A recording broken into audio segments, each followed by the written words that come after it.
My name's Christy. I'm part of the national team and I work specifically out of Texas. So we will have people joining us from across the nation. If this is your first time joining us, welcome, welcome, welcome. We're so glad to have you here tonight. Make sure to put your name, what state you're organizing in, as well as what group you organize with, so we can recognize you in the chat as we move through this prep session. We're going to give the call just a few minutes to build. So please stay with us and we will get our call started. We have an exciting call tonight. First, I want to say, that Earth Day is on its way, and we're super excited to celebrate that this coming April. I just was looking here in the chat. So yeah, if you're, Barbara Harris is joining us from Davenport, Florida. Menje Saba is joining us. And today, is a special day. We are celebrating the first day of Ramadan. So it's a very exciting day, and happy Ramadan to everybody who's out there celebrating. Tonight on the call, we'll have Senator Jeff Merkley, Mike McGuire, Natalie Val, Susana Ibarra, and Angel Contreras speaking on various issues. Those guests will be speaking across the board, from school board all the way up to senator. So please stay tuned and make sure that you listen to those segments of the call. Again, we want to thank everyone who's an Our Revolution member. And for those of you who are joining us, you can see I have my Not Me Us shirt on, which is not a shirt. This is actually the back of our shirt. And the front says Our Revolution. And you see I have my Nina button. So all of you that are joining us tonight, just know if you are a dues paying Our Revolution member, the dues that you pay go directly to helping us provide shirts to our volunteers and organize state by state. And that's saying East Coast to West Coast, North to South. So many people in the chat announcing where they're from. Anna Marta Vitsky, a fellow organizer, joining us from New Jersey. Barbara from South Carolina. John Betts, hi from Phillipsburg. Let's see, so many people on here. Susanna from OR Michigan and Detroit, OR National Volunteers. She says, happy Mubarak Ramadan. Richard McCluskey joining us from Tigard, Oregon. Drew Martin joining us from Palm Beach County, Florida. We are, Susan says, make sure you call for Karen Carter Peterson. Yes, we absolutely want to help KCP win. Thanks for that, Susan. Susan is a rock star phone banker. So yes, make sure if you have not joined us before that you sign up to become a member. You can find that in the chat. You can also do that by hitting *3. Let's see, Mary Huck joins us from Cleveland, Ohio. Good to see you, Mary. Stan Horwitz joining us from Philly. Bruce is a sustaining member. Thank you, Bruce. Again, all of that work all of the donations that you guys make go to not just providing shirts, but also making sure that we help amazing candidates like the ones you'll hear from on the call tonight, but they also help amazing candidates like you guys can see I have my Nina button on, and so we'll be going pretty hardcore for Nina in her Senate run. So know that the money that you donate, the donations that you make, go to all of our guests and all of our organizers on the ground helping in their local communities. Let's see, JJ says hello from Covington. Sally Worry joining us from Silver Spring, Maryland. Lynn Mystic Healer from Oregon. Good to see you. Pierre from Yonkers, New York. Graham Rhodes joining us. David LeGrand joining us from OR Howard County. Again, please make sure you announce your name as well as what state you're organizing with. You can hit *3 to make a donation or visit our website at ourrevolution.com. Hal, do we want to go ahead and get the call started now? All right, that sounds great, Christy. Thank you so much. And I was sitting there watching you with your shirt. I wasn't sure if it was your head or your shirt that needed to be turned around, but I figured it out when you explained it. So thank you so much. I love the way you did that with the not me, us in the front. So again, I'm Hal Ginsberg. As Christy pointed out, I'm the East Region Coordinator. So excited to be on this call. Bernie Sanders, of course, founded Our Revolution to be a transformative force in American political life. And we are working to fulfill that vision by organizing a national network of state and local groups to, one, hold the president and Congress accountable to us, to the progressives, to our movement. We are building a movement to elect progressive champions up and down the ballot, to fight for progressive policies at every level of government, and to transform the Democratic Party into a more progressive, a truly progressive party. Here are some of the ways we've already made great strides towards those goals. We had a super Tuesday last week when 24 of our endorsed candidates won seats on their city and township councils, school boards, and other local offices. Now, my co-host, Marissa Moore-Meal, will tell you about some great local and state wins. Thanks, Hal. Welcome, everybody. So excited to see all of you joining. So Our Revolution Missouri members helped elect a progressive majority in the St. Louis City Council for the first time. Our members also helped elect progressive education champions to the school board in Kansas City and St. Louis. And later in the call, we'll hear from one of those winners, Natalie Vowell. And our Illinois Revolution won big in down ballot races across the state. In Evanston, after electing Daniel Biss as mayor last month, we helped progressives win city clerk and alderman seats. In Urbana, 2 Our Revolution candidates won their races for city council.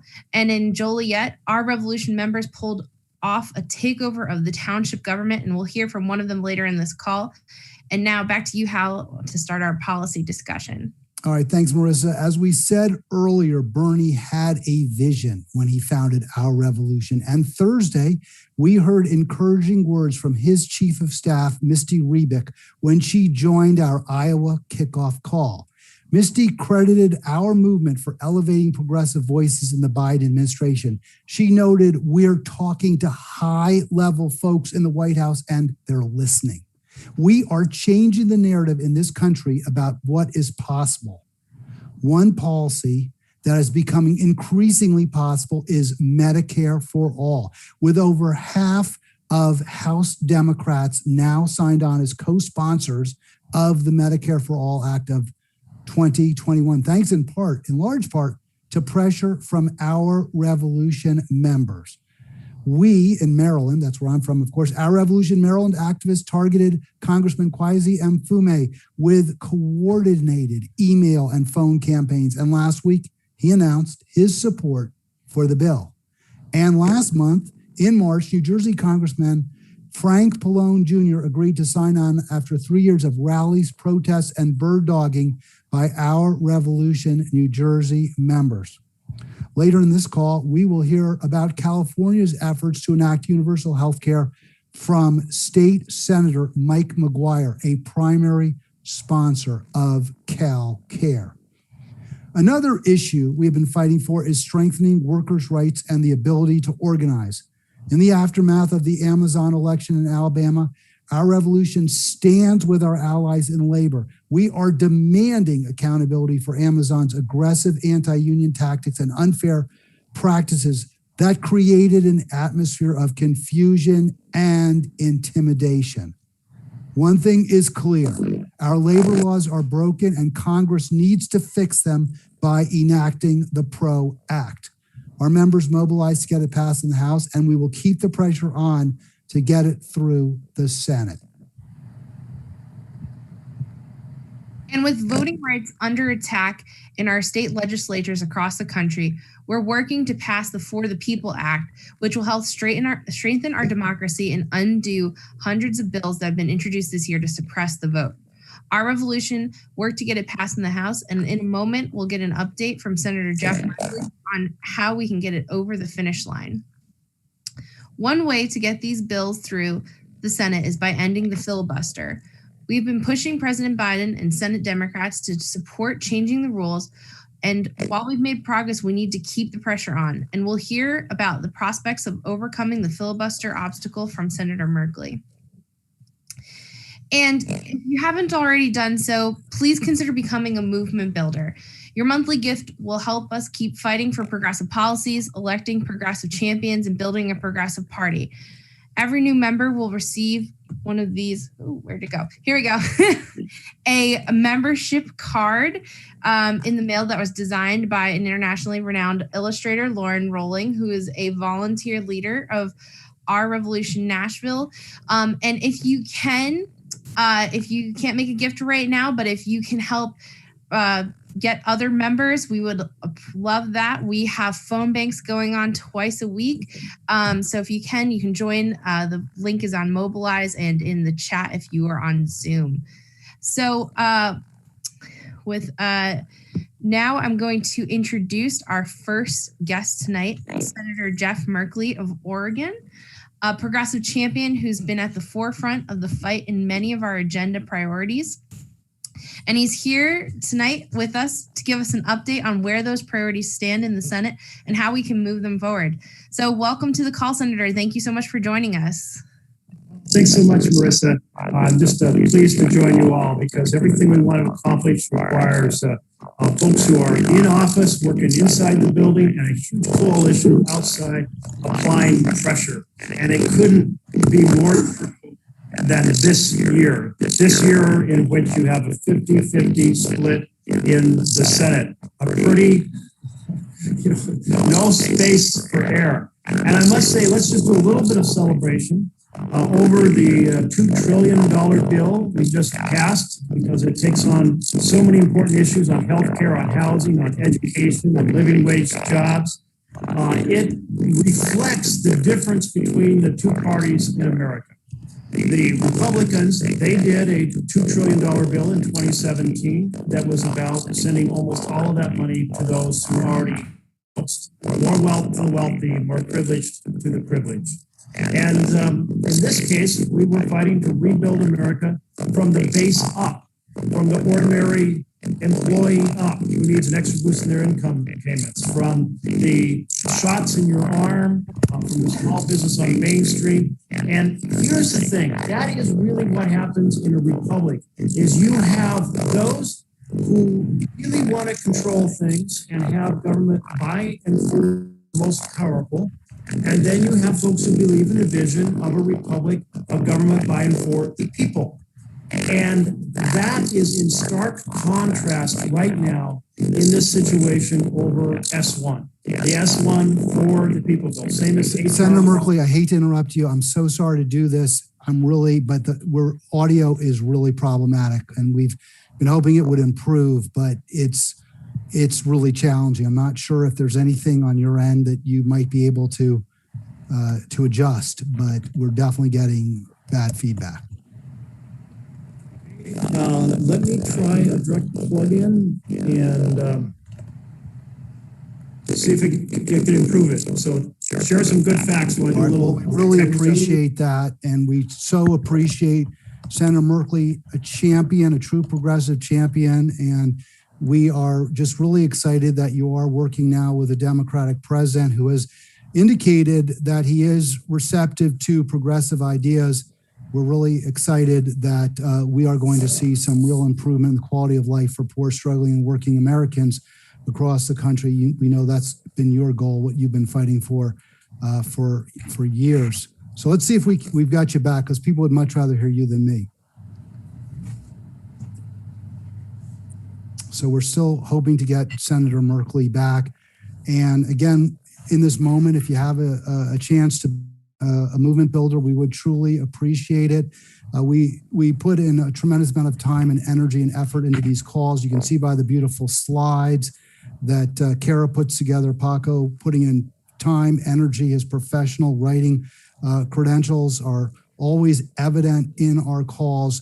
That's what your contribution, just $5 a month, helps guarantee that we can continue to put on these very professional calls these broadcasts to hundreds of thousands of people and expose folks, some who may not know Senator Jeff Merkley and who more likely don't know some of our great local folks. That's why we do these calls, and that's why we continue to attract folks across the country and continue to fight for progressive policies. So, Senator, do we have you back now? Let's see if this is any better. Yeah, no, I don't know what that is. Marissa, any thoughts? Maybe you can try turning off your camera, or if your cell phone might be near your computer. That's the only things I could think of. Or it could be the Russians. Hey, the cell phone has been tossed. Did that help at all? No. I'm going to disconnect and I'll reconnect back on. That sounds good. Start from scratch. Thanks. We'll hear from Senator Merkley in a few moments. But while we're waiting, I just want to give a shout out to a couple of folks that just joined as new members. Thank you to David in California, Charles in Chicago, Sarah in Detroit, and Garrett in Iowa for all signing up in the past few minutes. We greatly appreciate it. And if anyone else, if you can, we'd appreciate anything that you can afford, or if you'd like to sign up to Phone Bank, we'll drop the link in the chat. So that's awesome. And thank you all so much for signing up. So we'll give Senator Merkley a few more minutes to join. While he gets his tech situation figured out, Zoom and all these things are a little unreliable every now and then. And if you guys have any questions, if you're on the phones, you can press *3, ask an operator. They'll jot down your questions and we can see if we'll be able to ask. If you have any questions as well, if you are on Zoom, feel free to add them to the chat or to the Q&A, and we will try to ask the senator some if we can get him back on. I am back with you now, Marissa. You're back. Okay, great. Awesome. We can hear you now. All right. Okay, great.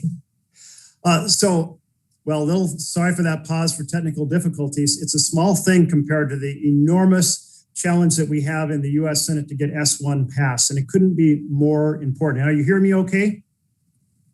You sound great. Okay, so think about this, that those who want government by and for the powerful, they love the current system. They love the fact that gerrymandering is giving Republicans some 15-seat bias in the House, and they're anticipating that with redistricting, they can bump that to 25 seats if S1 doesn't pass, S1, which would require independent commissions. They love the dark money. They absolutely love it. It's McConnell's top priority. It's the money that put him into power in the 2014 election, an election when that massive fossil fuel money came in. They love the dark money. They hate the Disclose Act. And they really love forcing everyone in America to vote only on election day so they can manipulate the polling places. They can reduce the number. They can reduce the hours. They can reduce the staffing. They can make people wait in line. They can change the location. They can put out false information about the location and so forth. That's why vote by mail and early voting are such a powerful antidote to that sort of ripoff of the right to vote for ordinary Americans. And it's exactly why former President Trump and all his minions and those that are still powerful in the party really hate vote by mail, and they really hate early voting. So this bill is about saving the republic. It isn't just about setting the stage for, a happier electorate. No, it's about the fundamental element of power in this country. Are we going to pass legislation that looks more like the $2 trillion bill we just passed for the people, or the one in 2017 that was almost all the money for the rich? So that's the fundamental battle we're in. And then you have the filibuster. Now, the filibuster, you think, is this, you got to stand and speak? No, it is simply a 60 vote requirement to close debate. So you can think of it as a McConnell veto. Now, McConnell changed the rules and got rid of the filibuster on his top two priorities. One of those was tax cuts for the rich. The second priority was the Supreme Court. And so it isn't like you have the same level playing field for Democratic priorities and Republican priorities. No, from McConnell's point of view right now, the situation is like flipping a coin in which heads he wins and tails we lose. And so he's very happy with that situation. We should be very unhappy with that situation. We campaign on issues for Americans on healthcare and housing and education and jobs and equality and taking on climate. And if we believe in these things, we should fight at least as hard as the Republicans to get them enacted. We should fight a lot harder. So therefore, we have to have that conversation among the 50 Democrats, how we're going to get this done. And the exact formulation on how we get it done is to be decided.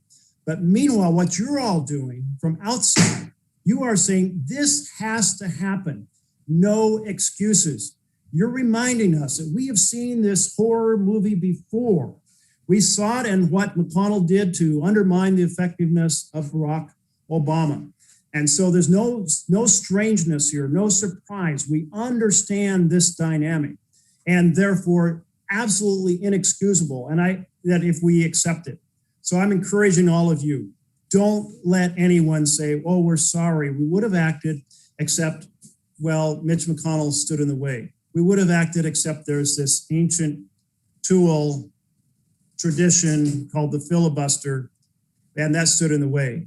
No, no excuse. Tell us no excuses. Strike down these obstacles and get the job done. That your message to us will set the stage for us to be able to have that inside conversation and figure it out. Thank you all. Thank you, Senator Merkley. We have one question. What's the status of reforming the filibuster, and do you think it's possible? Yes, absolutely. So let me explain a couple things about this thing called the filibuster. It started in phase one as just, hey, there's 26 senators here. We can listen to everyone share their opinion before we take a vote. Well, that was a very positive thing. And so when the Senate reorganized in 1805, they got rid of the rule to close debate because they didn't need it. They had a culture of listening thoughtfully to everyone and then taking a vote. And then the filibuster essentially didn't exist because it wasn't abused until about the middle of the 1800s. There were a few cases where people spoke at length, but nothing significant, no major policies. And then it comes about in 1917, and the United States is considering whether to get into World War I, and a group of folks want to arm our merchant vessels, and another group, a smaller group, says, no, that will pull us into the war, and we haven't made that decision. There should be a declaration of war if we're going to go to war. That should be the debate. And they said, well, you know, the Senate's going to adjourn in March, so if we just keep talking on this bill, we'll kill it, we'll run out of time. And that's what happened. That term filibuster, it means piracy. It comes from the Dutch freebooter. And it was called piracy because everyone understood that our founders envisioned legislation being done by simple majority. And I say this because our founders talked about it. While they were writing the US Constitution, they were under a supermajority requirement under the Confederation Congress from 1781 through 1787. And they recognized that this would produce tedious delays and contemptible compromise of the common good. That's Hamilton's words. Or Madison talking about the fact that if the will of the majority bows the will of the minority, you undermine the very premise of the way a republic is designed, to go with the majority opinion, not the minority opinion. And so folks who think this is a tradition that somehow stems back, or our founders intended it as part of a Senate that would be more thoughtful, no, they identified a supermajority as a problem. And so our challenge now is to have those 50 Democratic senators come together and say, how are we going to change this? Because it's evolved even further, where it's not even a stand and talk obstruction that's visible and takes time and energy by those who want to obstruct. It is silent, it is invisible, it is a no effort, no show veto by Mitch McConnell on the things that we're fighting for. And that's the conversation the 50 senators will have to have, and they'll have to say, should we get rid of it entirely? Which, as you all probably know, I've advocated for. Or should we get rid of it on constitutional issues like defending the right to vote, a carve out? That has been done on various other issues. Should we return to a show up and spend time and effort and do it in full public live days so we can bring American opinion to bear, the talking filibuster? Should we do it in that fashion? I don't know which remedy we're going to end up with. We just have to find a way, and you have to tell us, knock down that obstacle, give us no excuses, do your job, and get it done. Be at least as gutsy as Republicans were when they're fighting for the powerful. Yes, that's definitely the next thing that we need to work on. And we have one other question. So one way we can pass some of our priorities, like ending the fossil fuel subsidies through budget reconciliation, do you think we'll have a shot with that in the next infrastructure bill? Yeah, so the Build Back Better bill can be done through what's referred to as regular order on the floor. You debate on the floor, you have to get 60 votes, you make a lot of amendments possible. And I'm all for everyone being able to have the opportunity to do germane or relevant amendments. It's part of 100 members participating, then gives you the chance that 60 will say, okay, I've had a fair chance to participate, I won't obstruct this. That's another route that we can go in regards to filibuster. But if, as anticipated, Mitch McConnell will obstruct, then we have to go through reconciliation. And Mitch McConnell will probably obstruct. And here's why. His fundamental theory of power that he took from Gingrich forward was that the more that you frustrate the other team, that is the Democratic team, when they are in the Oval Office from getting things done, the stronger you make your case for power coming back to you. And he was very successful in this effort. I thought it was so cynical. I didn't really believe that anyone could be elected and say, I'm not here to solve problems. I'm just here to win power. Yet that is exactly what he showed time and time again. So he'll obstruct, and then we're going to have to turn to reconciliation to get it done. And there will be a chance to take on fossil fuel subsidies, to do subsidies for green energy, to think expansively about green infrastructure being promoted as well across the country. I mean, there's a lot you can do in reconciliation. You can't do pure policy. So I'm leading the Equality Act in the Senate, but we can't do the Equality Act. I believe powerfully we have to vote on the PRO Act, but we can't do the PRO Act through reconciliation. We can't do the For the People Act because it's policy, but we can do a whole lot with everything that involves money, spending, and tax cuts through the reconciliation process. Well, thank you so much, Senator Merkley, for joining us tonight. We greatly appreciate everything that you've shared, and we can't wait to have you come back again in the near future. Thank you so much. Thank you all. Keep pushing us.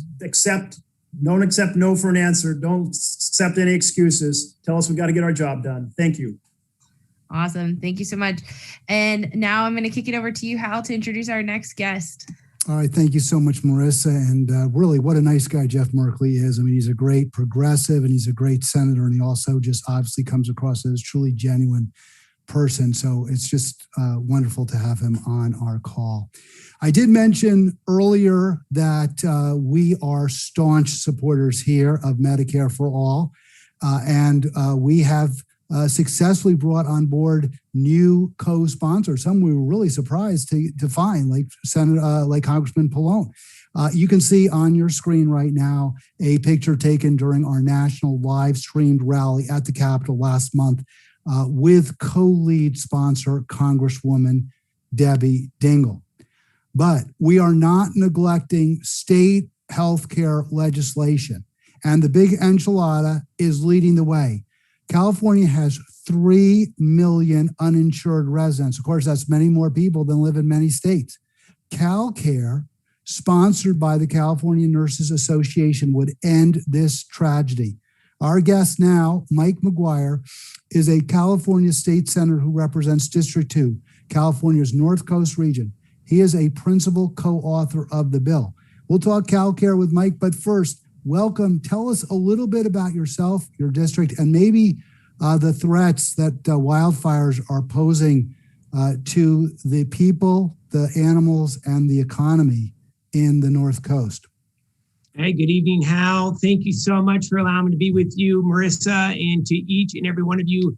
I got to tell you, I'm thrilled to be with you. Thank you so much. And before I get into it, I owe you a debt of gratitude.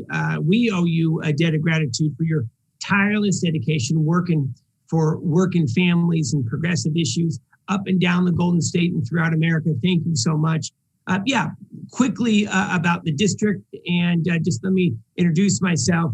I do represent the northern third of California along the gorgeous North Coast, starts at the Golden Gate Bridge, goes all the way up to the Oregon border. I'm the third highest ranking member of the California State Senate as the Assistant Majority Leader, one of the youngest members of our state Senate. We have about 1 million people in our largely rural but progressive district. And I got to tell you, Northern California, especially the North Coast, is the canary in the coal mine when it comes to the significant impacts that this state is seeing when it comes to climate change. What we know is this: temperatures across California, from the Mexican border all the way up to the Oregon border, we're up about 2 degrees over the last century. 4 out of the 5 largest wildland fires, the most destructive wildland fires in the Golden State's history, has all happened over the last 5 years. We've lost 38,000 homes and buildings since 2015. And what we know is that global climate change has affected the Golden State because of these mega complex fires. So let's talk quickly about what the heck we're doing about it. First and foremost, we're hiring an additional 1,400 firefighters this year. This is on top of the 5,400 we already have. But we have to look upstream. We have to focus before the fire actually starts. We're going to invest about $530 million on prevention, home hardening, helping local cities and counties and state parks to be able to remove about 120 million dead and dying trees that we have in the Sierra and the coastal range, to be able to create fire breaks, and to be able to keep our cities and counties safer. We know for every dollar that we spend on wildfire prevention, we save about $6 to $7 in damage. But look, how we are laser focused on all issues of wildland fire, but we also have one of the strongest Medicare for all single payer healthcare bills in the country in front of us, and how I'd be happy to talk a little bit about AB 1400. Yeah, please do. We are all ears. All right. Look, we need CalCare, and we needed CalCare yesterday. And I want to say thank you for your advocacy and for your leadership on this critical issue, and for holding the Democratic Party responsible when it comes to advancing progressive measures like the CalCare system. And if we take a look at healthcare across the nation, America's healthcare system is broken. Healthcare costs in the United States, and I know I'm preaching to the choir, they're some of the highest in the world. Our health outcomes are some of the lowest of any industrialized nation. And that's why we need AB 1400, the CalCare initiative in the Golden State. Tens of millions of Americans are uninsured. Tens of millions more are underinsured. Access to even the most basic healthcare is impossible to come by for so many. And unpaid medical bills are now the number one reason for personal bankruptcy in the United States. America is sick, and it's not just because of the pandemic. And if anyone wasn't convinced of the need of single payer healthcare before, now that we're a year into this pandemic, it has to be obvious that healthcare is critical to the future success of California and the future success and the health of this nation. The inequities that exist in our society, they've never been greater. And those inequities have become even more glaring, as you all know, and I think you would all agree, during this pandemic. And it's been devastating to watch. Having one simple and nationally organized healthcare financing system would have blunted the most devastating impacts of COVID.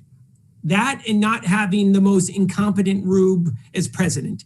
But I gotta say, things are finally looking up. First and foremost, thanks to each and every one of you, we're able to get rid of Donald Trump and we send him packing. We're able to take back the U.S. Senate. And Javier Becerra, California's immediate attorney general, is now the Secretary of Health and Human Services. And that's why things are looking up. And I want to talk about why his appointment is critical. While it's not quite as good as appointing Bernie Sanders, Mr. Becerra's appointment is a huge step in the right direction. He has a deep knowledge of healthcare and of the state of California. He has an understanding and the appreciation for what we're trying to do like no other secretary before him. And Mr. Becerra will be responsible for literally tens of billions of dollars in federal funding, in waivers that we're going to need the Biden administration to be able to pass, to be able to implement CalCare here in the Golden State. And here's another bit of good news, Hal. The Nonpartisan Congressional Budget Office in December came out with a new report. And that report says that a single-payer healthcare system in the United States would reduce overall healthcare spending between 300 and 650 billion per year. 300 to 650 billion per year. Not only is a single payer system good for the health of Americans, it's good for our treasury and for taxpayers as well. So we have AB 1400 in California. We have HR 1976 moving in the US Congress as well. AB 1400, as what we call CalCare, was introduced on February 19th. And we want to say thank you to Assemblymember Osh Kara. We can give him a round of applause, loud and proud, and thank him for having the courage to be able to move this damn bill forward. We want to say thank you to the California Nurses Association. We want to say how grateful we are to the 18 others in the state Senate and the state Assembly that are taking a stand and moving this bill forward. And there are now 112 co-sponsors of the federal companion bill, HR 1976, and there is more damn momentum than ever before here in America to be able to get I hear it is now 115. There we go. It's going up by the day on the federal side. But so far, all of this great news has really helped move this forward. But obviously, we have a lot of work to do. How we need to get a single payer bill passed in the state as well as in the US Congress, and we need to get it implemented. So I want to talk about some of the myths versus facts that exist for AB 1400 and the CalCare system. So number one, there's been a lot of BS about folks won't be able to keep their doctor. That's hogwash. If AB 1400 is passed, you're going to be able to keep your doctor. You're going to be able to keep that same system that you're involved with. For example, in Northern California, about 50% of the insured market is insured by Kaiser. You're still going to be able to have your Kaiser doc.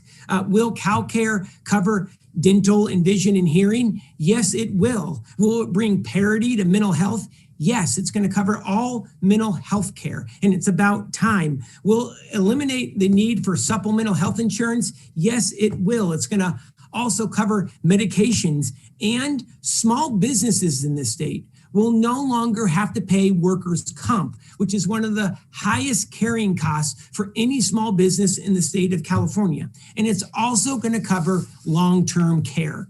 Long-term care. And if you are trying to be able to secure long-term care insurance, it's like paying hundreds of thousands of dollars to wrestle with a damn porcupine. And even if you can get some private long-term healthcare insurance worked out, there is no guarantee that that company is still going to be in business when you need that long-term care most. So that's why we need AB 1400. It resolves all of this by including it in this comprehensive coverage. Now, what are the biggest obstacles to be able to get this bill passed? Number one, money. Money. Healthcare insurance industry is going to fight this tooth and nail. But what we have found from this election is that when we organize and mobilize, progressive issues win. We know the data is on our side. We know that the voters are on our side, and it's now time to be able to hold our elected officials accountable. We know that single-payer healthcare is going to save us money in this country. But even if it wasn't true, let's take a look at COVID. If there's one thing that COVID has shown us, is that in times of an emergency, America will find the money and we'll find the tools to be able to get the job done. How many trillions have we spent trying to help us fight and move out of this pandemic?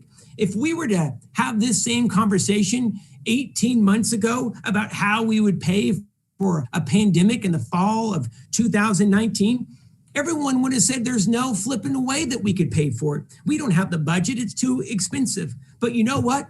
We found a way.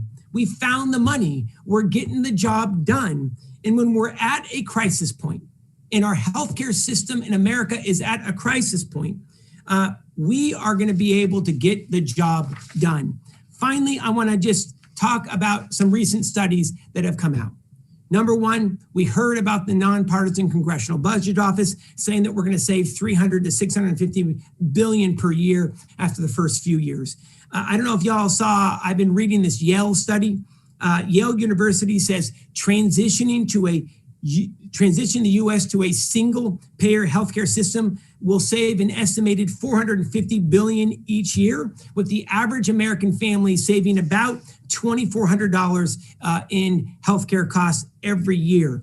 Another recent study by Harvard has said that Medicare for All can save $600 billion per year in administrative costs. Their estimate is that the average American family would save $2,597 per year. Obviously, we can see the pattern. Folks will be healthier. Folks will live longer. We're going to reduce mortality in the United States. And hundreds of billions of dollars will be saved by CalCare and a nationally recognized healthcare system in the United States. Last thing I'll say is this. This Saturday is a big deal. This Saturday is when the CalCare campaign is going to ask folks to be able to safely rally in your communities. It's called CalCare Speaks Out. There are going to be COVID-safe rallies with the Nurses Association throughout the state supporting AB 1400. We need you to get out there to be able to show your support in your community. I've gone on way too long, Hal. I'll end it right here and say this. We have the evidence. We have the studies. We have the solution. And we're lucky that we have each and every one of you, because together we're going to get AB 1400 passed. AB 1400 passed in California and finally get healthcare for every Californian. All right, that was tremendous, Mike. Incredibly persuasive. Obviously, your arguments win because they're true. We just are hoping that the Democratic majority in both houses in California, and of course the governor, will come through for us. Obviously, you will. Please say hi to my good friend Bill Monning. Tell him Hal says hi and get him to wrangle every single vote there on the floor in Sacramento. We've got to get this legislation through. The people of California deserve it. Thanks so much, Mike. Oh, thanks for having me. Good night, everybody. All right. It was great to have Mike McGuire with us.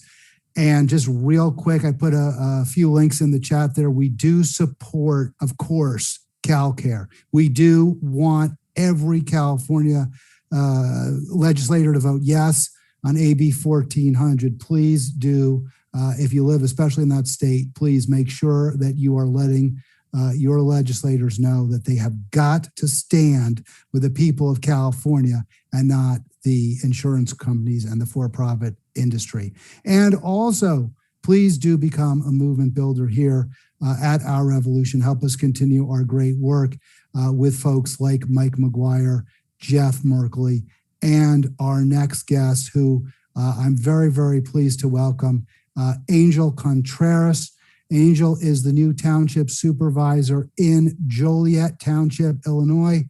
He had the strong support of Our Illinois Revolution and Will County Progressives, as did many other great new folks who have taken over in a good way, in a gentle way, in a kindly way, the government in Joliet, Illinois.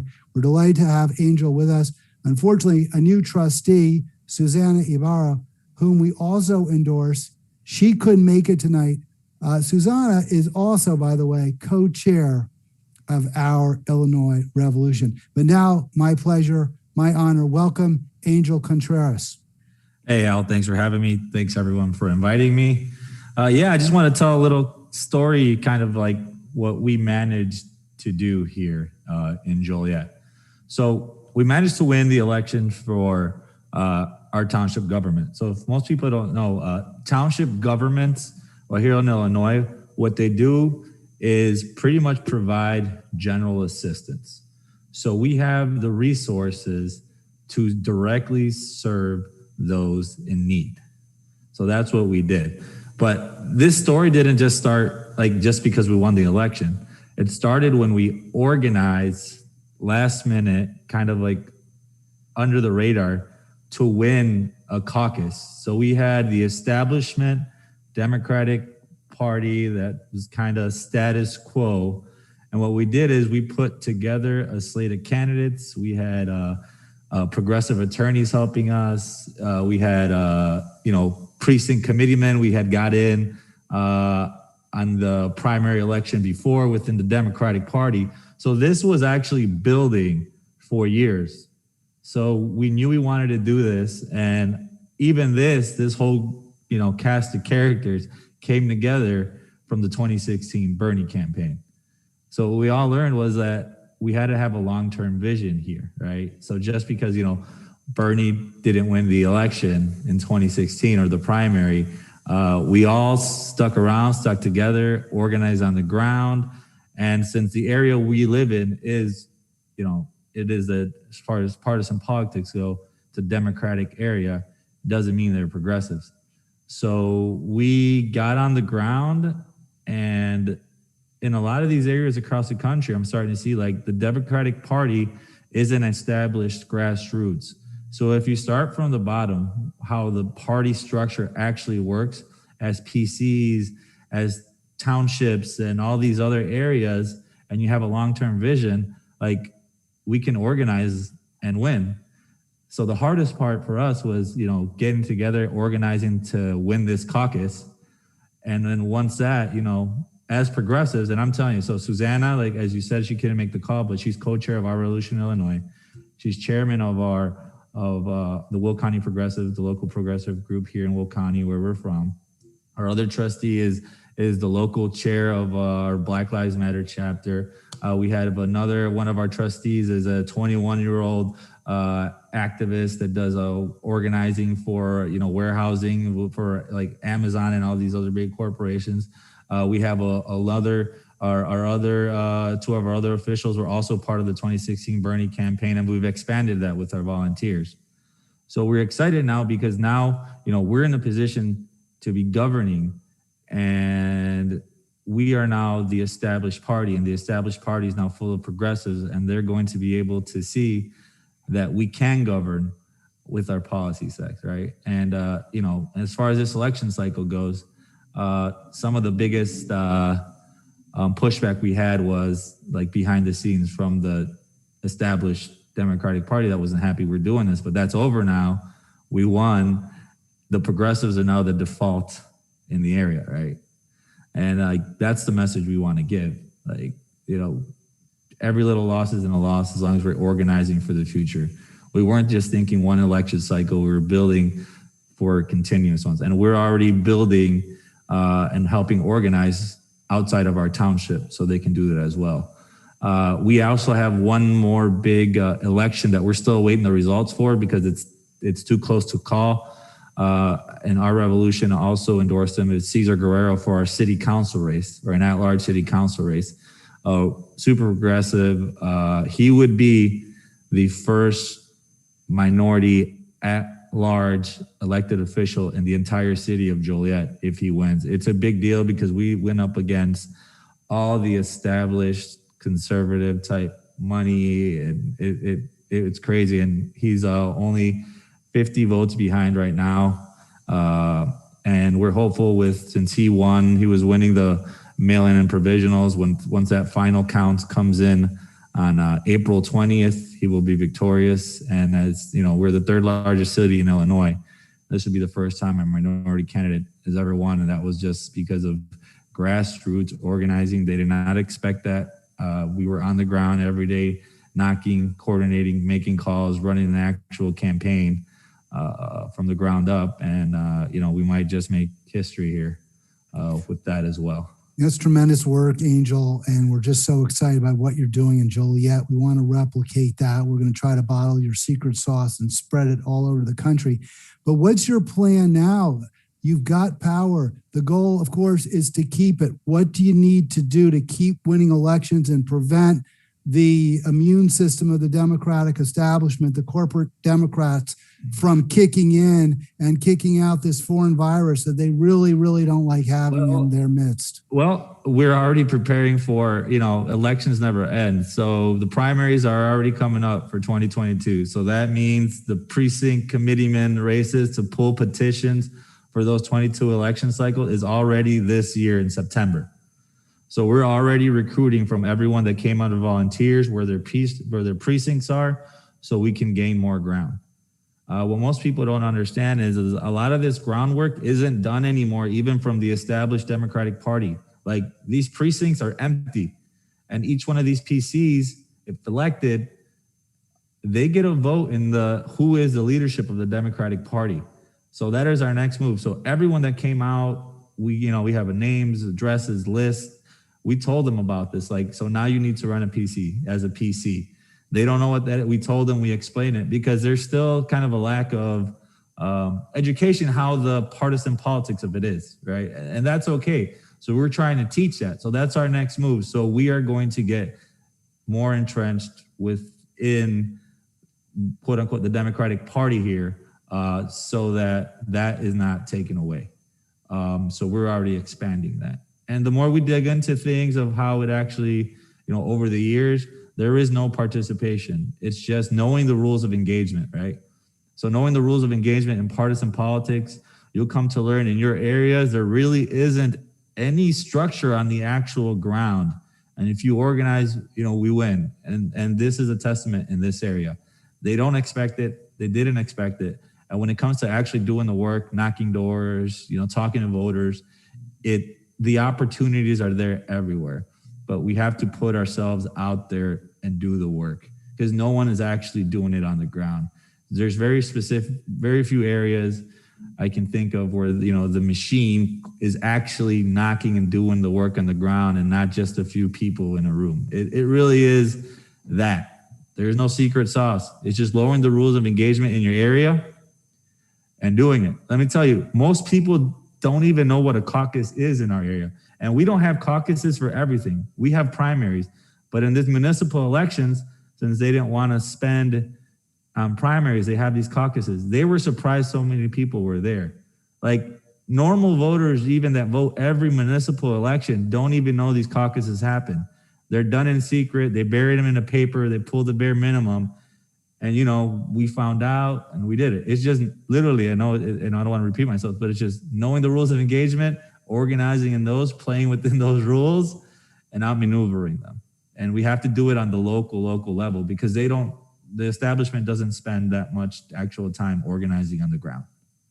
Angel, I want to thank you so much for being with us. You're a great progressive hero. We're just honored to be able to support you, Susanna, and all the other great progressives in Joliet and across the state of Illinois. Keep up the awesome work. We'll talk again soon. Thank you so much, I appreciate it. Thank you for giving me the time to be here. And thanks a lot. Let's keep going. Let's organize and win. Anytime there. Thanks. And before I turn it back to Marissa, I just want to shout out some of our great new members who signed up. Debbie in Arizona, Jamie in Florida, Philip in Oregon, and Mike in Iowa, and Helen in the Empire State, New York. Thanks to you all. Let's go right back to Marissa. Thanks, Hal. And I'm excited to introduce our next guest. Another victory for endorsed candidates was on the St. Louis School Board. And joining us now is one of those winners and local Our Revolution leader, Natalie Vowell. Natalie was a Bernie delegate in 2016 and was just reelected in the St. Louis Board of Education after being the top vote getter in her field. So welcome, Natalie. Can you tell us a little bit about what happened in St. Louis? Hi, thank you guys for having me. Thank you so much. It's been a while since I've been on a national organizing call. I just had a baby and ran my first ever re-election campaign. So it's really good to see everyone. My name is Natalie. I was a Sanders delegate in 2016 and also organized this year our delegates across Missouri and served as a PLEO national delegate as a member of the Board of Education. So I'm really excited about the outcome of last week's municipal elections here in St. Louis. And a lot of that came from networking and building those delegate networks and our data. So we are a blue stronghold in a red state, but we're geographically segregated north-south across Del Mar Boulevard, what's commonly called the Del Mar Divide.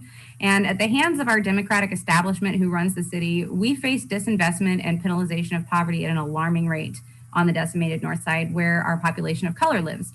So St. Louis City residents also face some of the highest consequences in the nation when they're unable to afford their property taxes, which is a brutal asset forfeiture system, which since 1971 has allowed the sheriff to rip homes from 100 or more low-income citizens, primarily North Side, every year. Unreasonable fines from the building division and court dates thrust upon low-income homeowners who can't afford property repairs, minor things like painting their porch. Approximately 1,600 people per year, primarily North Side, are arrested for little more than an inability to afford new tags on their cars. And St. Louis Public Schools just had to permanently close 7 schools, primarily located North Side. Our local government is penalizing poverty with more wealth extraction in communities where resources are the scarcest. And those communities have historically not been able to have a fair shot at electing people who represent them. So we recently passed approval voting, and I'm for the first time feeling optimistic about the future of our city. Razor close races brought 3 new progressives to our 28-member board of aldermen, a growing but solid minority that started actually in 2016. I and a few others have been trying since about 2013, 2012 to get people to run for local and state office against the establishment. And then Bernie came along in 2015, 16 with the same message, and we were able to kind of build a coalition and usher in our first real set of progressive victories with victories like Megan Green and Dan Gunther, who actually just won their re-elections as our Revolution endorsed candidates. So some of those victories included the 5th Ward, which was decided by 2,200 total votes. James Page, who had been an organizer for many years, a member of the Downtown Neighborhood Association and a mentor for local youth, just a really good guy. He beat the last standing elected member of a corrupt dynasty family in an underserved corner of the city who was found guilty of absentee ballot fraud, resulting in the overturning of an election through the courts. So that was historic and huge. The 17th Ward decided by 2,200 total votes. For over 20 years, Tina Peel has worked in underserved and disadvantaged communities in the field of housing, community, and economic development. She beat the candidate that was handpicked by a retiring longtime alder who prided himself as the chief deal maker for handing out tax breaks to wealthy gentrifiers. And in the 12th Ward, decided by 2,700 total votes, Bill Stevens, an openly gay man and library employee. Bill has been in educational spaces and advocated for LGBTQIA people. He has his passion project is the Books for Newborns program, which gives all children leaving a hospital a bag of books to start their library. So he beat the establishment chosen incumbent who previously managed the firefighters union pension fund and helped herself to a record-breaking $800,000 and counting retirement package. None of the fire department got that. So all of our candidates above won by less than 100 votes. But they won. And they didn't come in first in our March primary. That's what the difference is this year with approval voting. And we organized, we texted, we called and knocked on doors, and we got them seated in the Board of Aldermen. So the school board race was decided actually by 88,000 votes because it is citywide and everyone gets up to 3 votes and the top 3 vote getters win a seat. It's almost like approval voting, but that's the way it's always been because of the roving school board elections. So 2017, I was endorsed by Our Revolution National and came in a comfortable 3rd place to win one of the 3 seats on a budget of $1,300. And this year, as Marissa said, I did come in first, overwhelming to me, actually, because like I said, I just had a baby and I felt like hardly campaigning, but Our Revolution got out there and they endorsed, they organized, they got involved in this race. And Our Revolution endorsed victorious candidate Matt Davis came in 3rd to earn his seat, and Matt won by just 45 votes up against dark money candidates. An unregistered organization threw about $100,000 into an onslaught of mailers, and that typically works in a St. Louis school board race. They just, in the last week, and these people never get out and campaign. They don't do much of anything. But this year, they only managed to get one of those 3 seats. And it's because for the first time ever, Our Revolution local stepped up and endorsed in the school board race. They put out social media flyers. They got things out into the community. So because St. Louis City is an overwhelmingly Democratic stronghold with no other functional political parties, the general election has effectively been a formality until now. Anybody who wins the primary just wins. The general just gets the office. So all three of our new progressive alder people did not come in first in the March primary, and under the traditional system would not have advanced to the general election.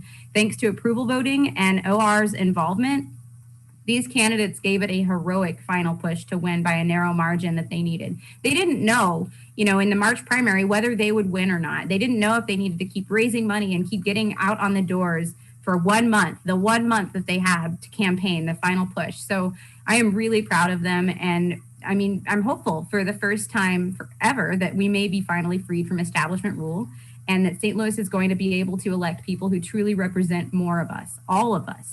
People who believe Black Lives Matter, people who believe trans rights are human rights, people who will help reform our broken justice system and implement an equitable system of funding for our schools that doesn't just take more money from poor people.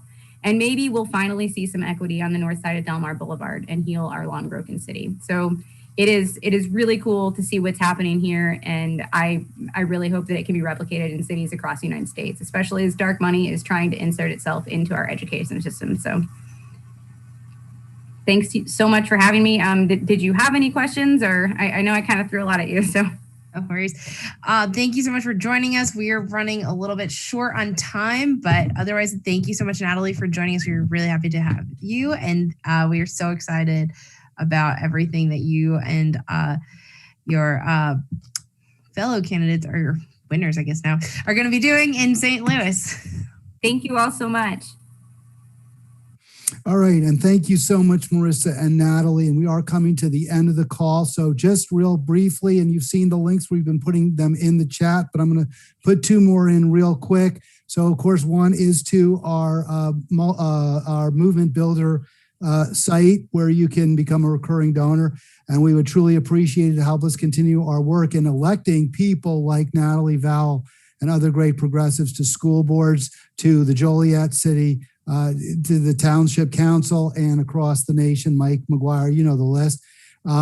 So please help us with that. Also, I put in a link to Phone Bank and help with Get Out the Vote operations across the country. We are fighting tooth and nail for Senator Nina Turner. We are going to put her over the top in CD 11, Ohio. We need Nina in Congress. Join us, ourrev.us/call for Nina. And I'm going to put that in the link in there too. So just bear with me for 1 second. Also, Phone Bank for Karen Carter Peterson. We talked about KCP as well earlier in this call. What a difference it would make. Just think about that. In Louisiana, a progressive, a supporter of Medicare for all in Congress. And yes, we do ask you to help Phone Bank for our movement builders, because that is how we keep the revolution going, day after day, week after week, month after month, year after year, as we are in our 5th year. And now, Marissa, tell us what's coming up. And so we have our groups across the country are going to be holding virtual meetings this week, and you can RSVP on Mobilize tomorrow. Our Illinois Revolutions is going to be hosting their statewide call featuring Congresswoman Robin Kelly, who is the newly elected Illinois State Central Committee Chair, and Illinois State Rep Mary Flowers. And on Thursday, our Revolution Texas will hold a call featuring State Representative Aaron Zwiner, the Fort Worth mayoral candidate, Deborah Peoples, and school board candidate Mina Davis. And thanks to everyone for joining us tonight. We would like to give a special thanks to our volunteers and donors, and to everyone who has signed up to be a sustaining member. We cannot do this work without you. And now we'll do our chant together. Over to you, Marissa. So when we organize, we win. When we organize, we win. When we organize, we win. Have a great night, everyone, and we'll see you very, very soon.